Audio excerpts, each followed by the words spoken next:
Asoma Visión, Motivación y Desarrollo MID presenta en el programa Respuestas a preguntas que incomodan, con el Dr. Yatensi Bonilla, con el tema ¿qué es la Reforma Protestante del siglo XVI? Parte 2. Estamos con ustedes una vez más en su programa Respuestas a preguntas que incomodan con el Dr. Yatensi Bonilla, a quien voy a tener que echar la mano porque es un buen amigo, un buen pastor y un buen conferencista. Muchas gracias, Gabriel. Yatensi, después de estos halagos, ¿cómo te sientes? Bueno, contento, pleno. Así es, Yatensi. Estamos diciendo esto porque es bueno reconocer a los amigos en vida, ¿no? Tenemos una mala costumbre, yo creo que, no sé si en el mundo evangélico o en el mundo en general, de no reconocer a las personas en vida, ¿verdad, Yatensi? Oiga, Gabriel, mire, yo me reía con unos amigos ayer. ¿Por qué? En el seminario. Porque cuando, bueno, mi oficina está al frente de un cementerio. Así es. Y justo estaban enterrando a un cadáver.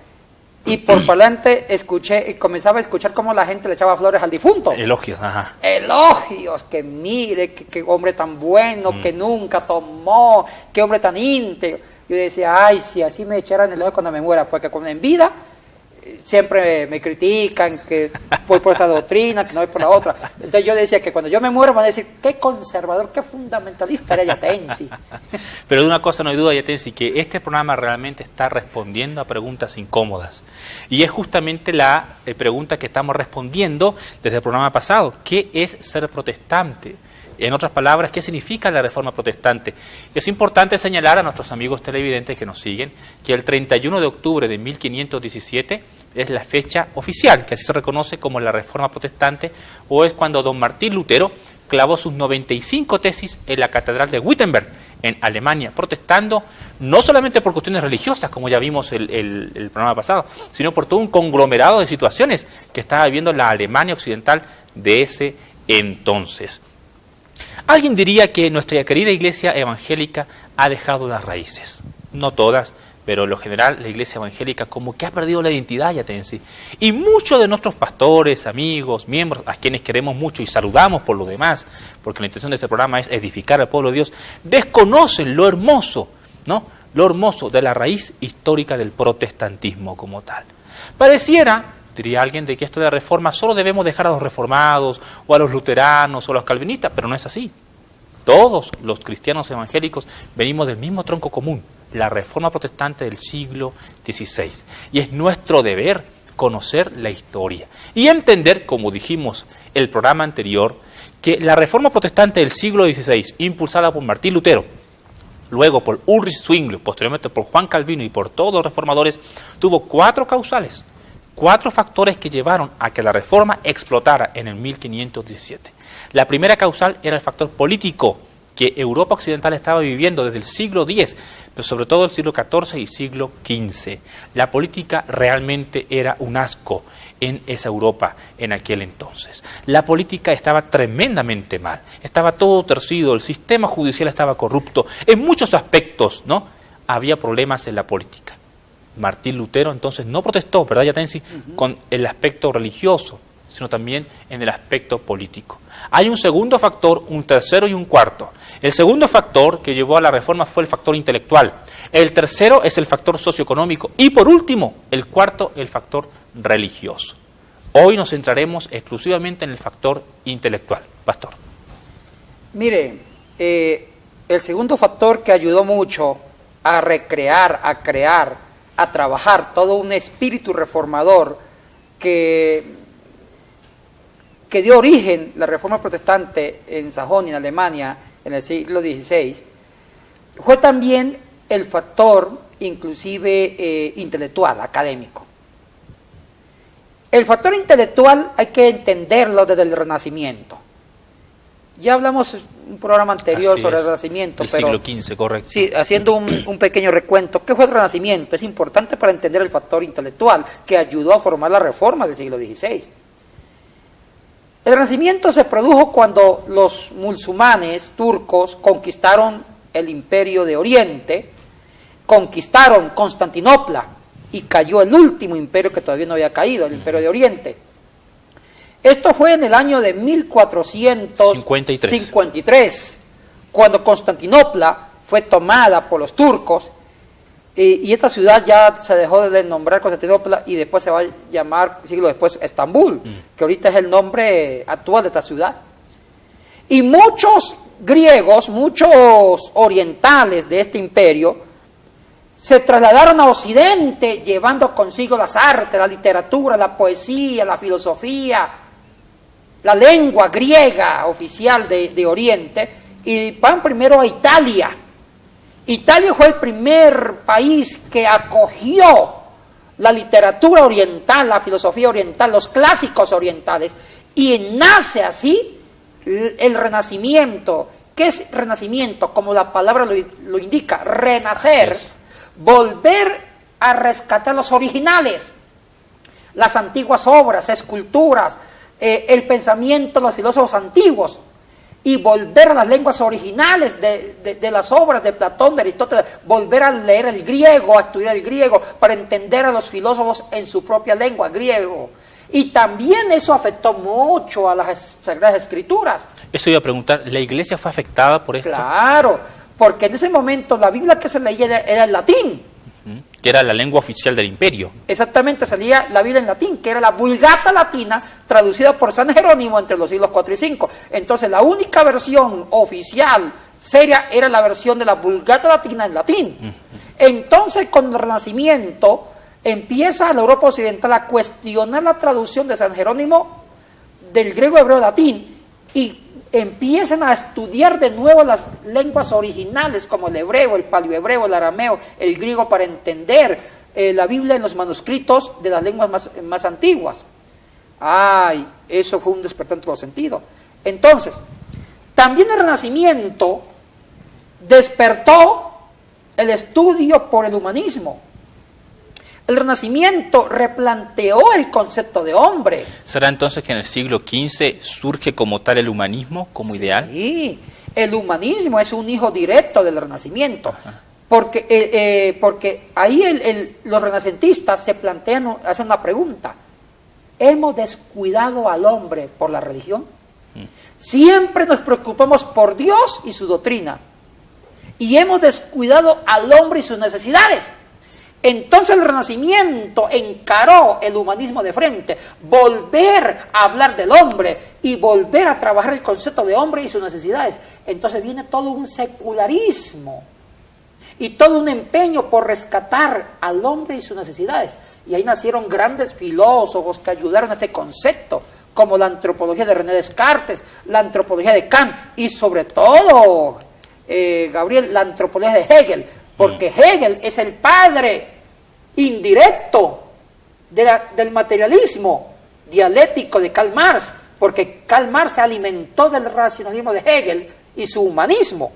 Entonces, todo eso va pasando en la Europa occidental con el tema del Renacimiento, que va originando un humanismo. ¿Esto afectó, esto del humanismo y del Renacimiento, a Martín Lutero directamente? Claro. Porque grandes reformadores fueron humanistas, Gabriel. Juan Calvino era humanista. Juan Calvino era Ulrich humanista. Zwingli también. Erasmo de Rotterdam, Ajá. el humanista holandés.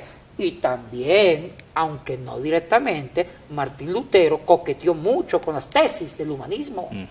Melanchthon, el gran maestro y ayudador de Martín Lutero, Melanchthon fue un humanista. Correcto. Yatensi, en el siglo XXI, nuestra iglesia actual, tú eres un académico de cepa, de pies a cabeza. Y por lo que sabemos, tú eres un gran escritor, un gran conferencista, conoces muchos seminarios de nuestra América Latina y también has podido codearte con muchos pastores, supervisores de denominaciones, iglesias independientes, iglesias grandes, medianas y pequeñas. ¿Cuál es tu evaluación? ¿Nuestra iglesia cristiana evangélica se puede considerar una iglesia intelectual que apunta a la intelectualidad, que da valor a la academia teológica? Ay, Gabriel, te me hizo una pregunta comprometedora. Así es, por eso la hice, Yatensi. Porque el programa se llama Respuestas a Preguntas que Incomodan. Mire, yo estoy muy preocupado, Gabriel, que estamos perdiendo nuestra identidad que nos lo dio la Reforma Protestante.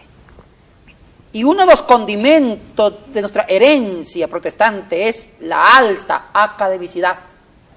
porque la Reforma fue originada por todo un movimiento académico que comenzó con el Renacimiento, porque los grandes reformadores eran grandes académicos y también grandes pastores. Eso es importante.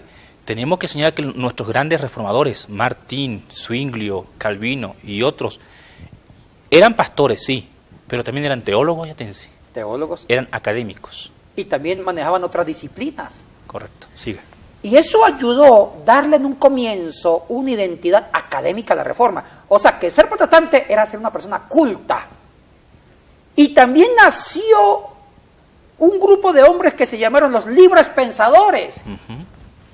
Los libres pensadores, aquí corrijo, muchas personas que ven a los libres pensadores como ateos, no eran ateos, eran cristianos protestantes que echaron abajo la estructura católica romana del dogma, porque el dogma católico no dejaba pensar. Era incuestionable. Como decía la canción, esta canción de que Cristo es verbo no sustantivo, de Arjona, que dice, con el título prohibido de pensar, porque ya todo está escrito. Eso pasó con la Reforma en el siglo XVI. Los dogmas católicos encasillaba y prohibía al hombre pensar, porque si usted decía algo en contra del dogma, era reo y enjuiciado por la Santa Inquisición, hasta condenado a la hoguera por hereje. Entonces la Reforma Protestante echó abajo esas estructuras teológicas, dogmáticas que ya tenían cabida. ¿Quiénes los hicieron? Los reformadores, y muchos de ellos murieron mártires.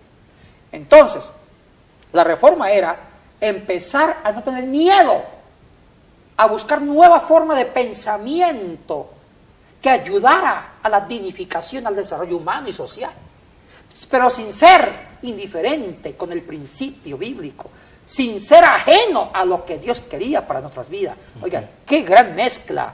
Ahora, esto hemos perdido.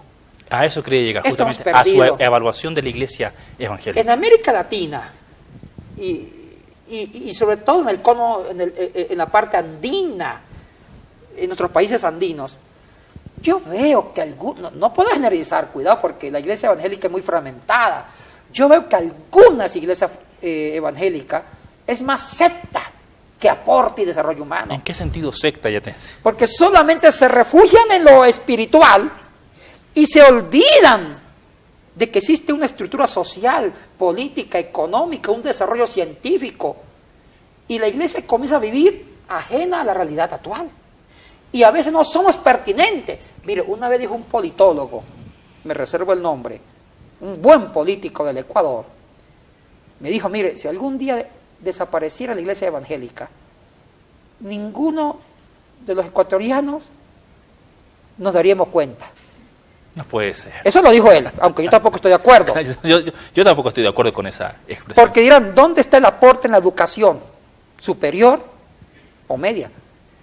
Entonces yo le dije, mira un momentito, si hay aporte. Así es. Aunque no como desearíamos, pero si hay aporte. Un ejemplo, en la ética, la iglesia evangélica fundamentalista,